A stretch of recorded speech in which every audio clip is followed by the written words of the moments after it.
Hello, my old story happened back when I was studying at a university. What happened then was during a time when I had to go out and survey ancient sites for my research.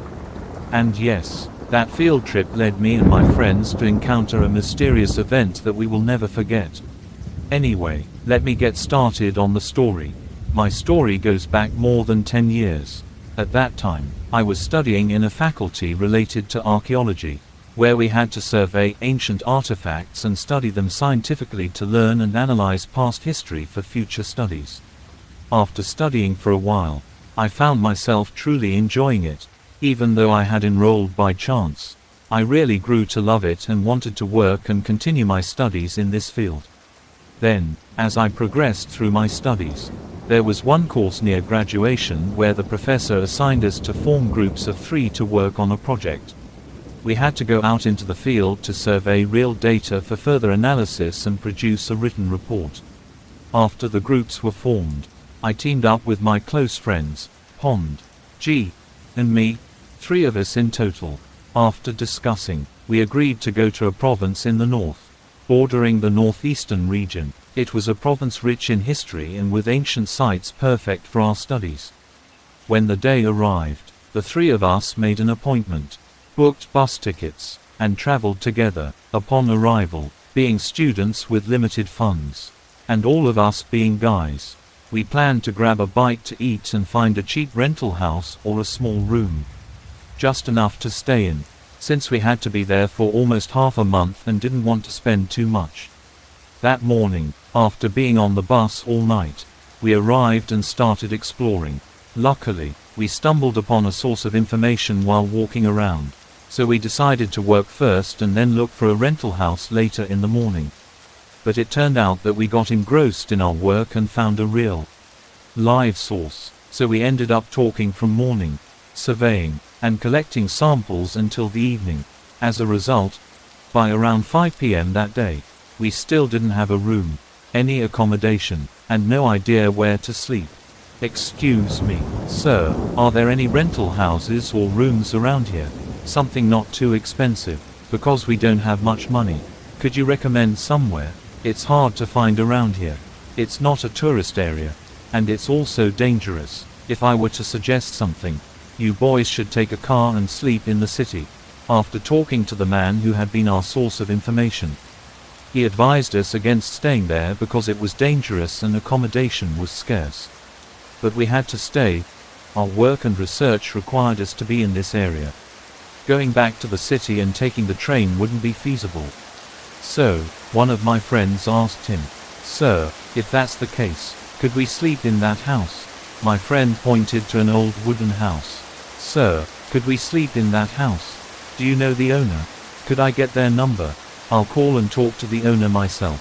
After my friend finished speaking, I followed his gaze and saw that the house he pointed to was a very old, traditional wooden house. It probably had been there for 70 to 80 years, maybe even a century old, and it was truly dilapidated. My friend said that it was close by and seemed unoccupied, so he wanted to ask to rent it while we were doing our research. After he said that, I saw the man think for a moment, then walk away for a bit before returning with a number written on a piece of paper. He told us to try contacting the owner. But, listeners, as he handed us the paper, he also said, "I don't recommend it, but if you insist on staying, you'll have to accept the risks yourselves." But, listeners, at that time, we were exhausted. I was especially tired, so my friends didn't pay much attention and called the homeowner. After talking, the homeowner said the house was very old and there was nothing inside. But my friend insisted that it was fine. From the tone of his voice on speakerphone, I guessed he was probably older and kind-hearted. He told us that if we were students doing research, he wouldn't charge us. He said we could get the key from the man we'd spoken to earlier. That man then gave us the key along with a couple of brooms, telling us to clean the place ourselves. We were overjoyed and thanked him profusely. After that, we went into the house and helped each other clean. From what we saw, the house seemed to have belonged to his ancestors who had likely passed away, or perhaps moved out a long time ago, because some belongings were still there, but were so old they were practically unusable. That day, we decided to sleep upstairs. However, being an old house, we discovered that the bathroom was only on the ground floor. Upstairs there were only bedrooms. For anything, we had to go down to the bathroom under the stairs. Exhausted from traveling and working all day, we all fell asleep that evening. When I woke up again, the sky was completely dark. Fortunately, the house still had water and electricity, so it wasn't too scary. Once we were awake, my friend turned on the lights, and we sat down to work and write down our findings again. We sat on the floor, sometimes at a table, until around 9 p.m. when my friend G went downstairs to use the bathroom. But listeners, after he went down, within moments, probably less than 3 minutes, I heard the sound of someone hurrying up the stairs, and that's when I saw G rush up and jump into the room like a child afraid of ghosts. Landing on the last step, the second he jumped in, he immediately slammed the door shut. So I asked him what happened, if he saw anything downstairs, but G said it was nothing. He didn't see anything, he was just waiting, then suddenly felt afraid of the dark, so he ran up. When he reached the last step, he felt like he couldn't breathe, so he jumped into the room. Hearing that, Pond and I laughed because we could understand the feeling. Time passed, and around 11 p.m., I saw Pond go downstairs. After a while, he came back up, looking at me with a strange expression, and said, "That's weird, I just went downstairs and saw you there. So I called out to you, but you didn't answer. I went into the bathroom. I didn't even close the door. But when I turned around, just for a second, you were gone." After Pond said that, both he and I were confused. He asked again if I had gone downstairs, but I said no. G was a witness. I'd been upstairs the whole time. We tried to ignore it and continued writing, until a little later, probably around midnight, I went downstairs to use the bathroom. When I got down there, I saw that the large, waist-high cement water basin lined with tiles in the bathroom, which had been completely empty when we arrived in the evening, now had the tap running and water overflowing. I quickly turned it off and did my business. After that, I came back upstairs and complained to Pond. "Don't make yourself so comfortable. They let us stay here for free, use their water and electricity for free, so help them save a little. No need to fill the basin with water, and you even left it running like that." Pond was confused, asking what I was talking about, but I didn't bother answering. We went our separate ways and sat down to write again. Around 1 a.m., we were too tired, so we used our bags as pillows and slept in separate corners. And then, listeners, because I'd drunk several cans of soda and sugary drinks, after sleeping for a while, I started to need to urinate and woke up. I didn't know what time it was, but after waking up, I heard a creak. Looking closely, I saw G open the bedroom door and slowly walk downstairs. Not long after, I heard lights being switched on, but it sounded like he turned on every light, as I heard multiple clicks. I thought G must have been scared, so he turned on all the lights. Then, not long after, I heard the sound of G going to the bathroom, followed by the sound of flushing several times. Within a minute, I got goosebumps when I heard G running back up the stairs. Almost as fast as the first time, maybe even faster. Reaching the top, he crashed into the door, slamming it hard, before collapsing onto the floor. I almost exclaimed, "What's happening?"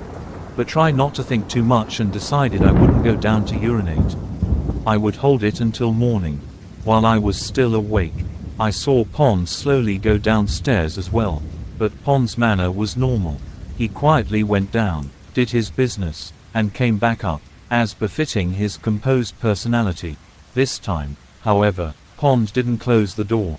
As I lay there awake, after a while, amidst the silence, it sounded like there were footsteps, someone pacing in front of the room. When I opened my eyes, I saw it quite clearly. The person, I couldn't make out their face, but their eyes looked at us one by one. When I came to my senses, I was so startled I sat bolt upright. I then clearly heard the sound of someone running back downstairs, probably startled by me waking up.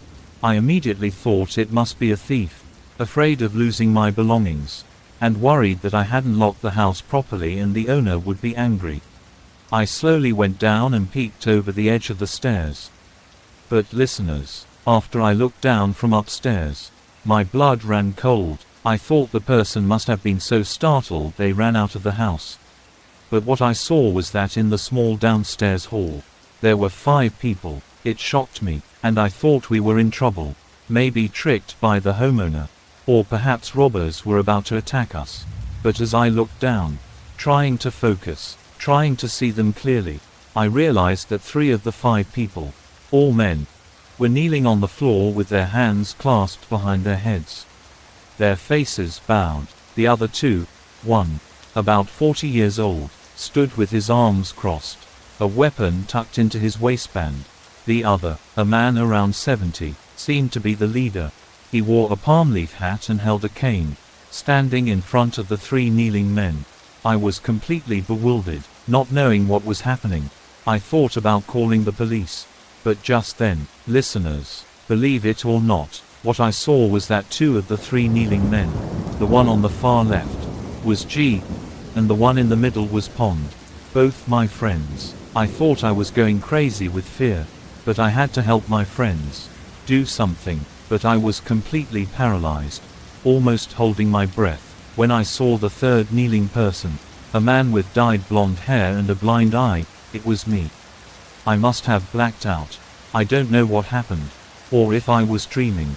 After that, I saw the old man point his cane at the 3 people, calling our names one by one, ending with G, then poking him in the forehead with the cane.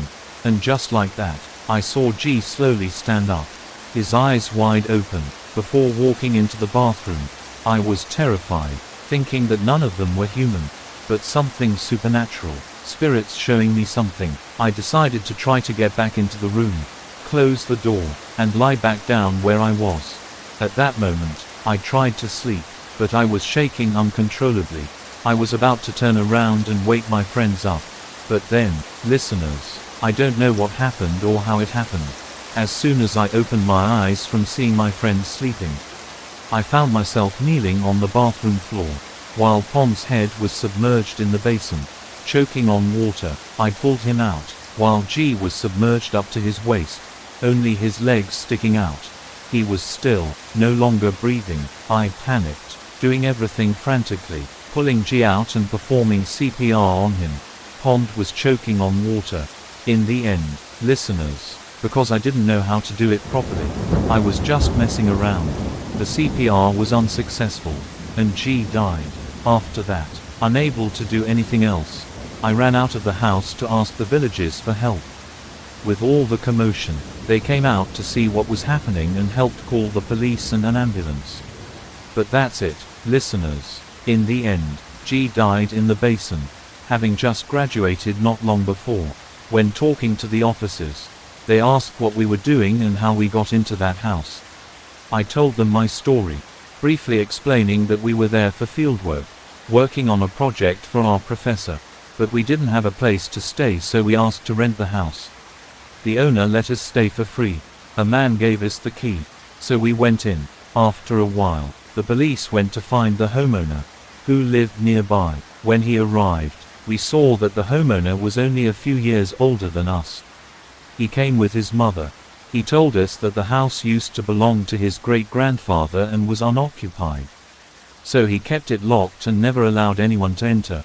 I felt a chill run down my spine. He also said that he actually knew the house was dangerous because, in the past, his great-grandfather had drowned in the basin, so he definitely wouldn't let anyone inside. So I told him that I really had called someone and asked for permission. He took out his phone to check, but listeners, it turned out that the number I called showed up as unknown number. No digits appeared, and it couldn't be called again. I couldn't take it anymore. In the end, one friend died, the other was hospitalized, and no one knew what I had seen or why I saw my friends sitting downstairs while we were sleeping upstairs together. I also saw myself kneeling there with them. And after that, when I woke up, I really didn't know how I ended up in the bathroom. If I hadn't woken up, would all 3 of us have died? Or were our souls separating? Or was it some kind of overlapping dimension while we were near death? Or was it truly the great-grandfather, the homeowner, who made me see that? But one thing is certain and clear: he intended to take our lives. The last mystery is the man, our initial source, who gave us the homeowner's number along with the key. I have no idea who that man was. And in the end, none of us, including the police, could reach him again.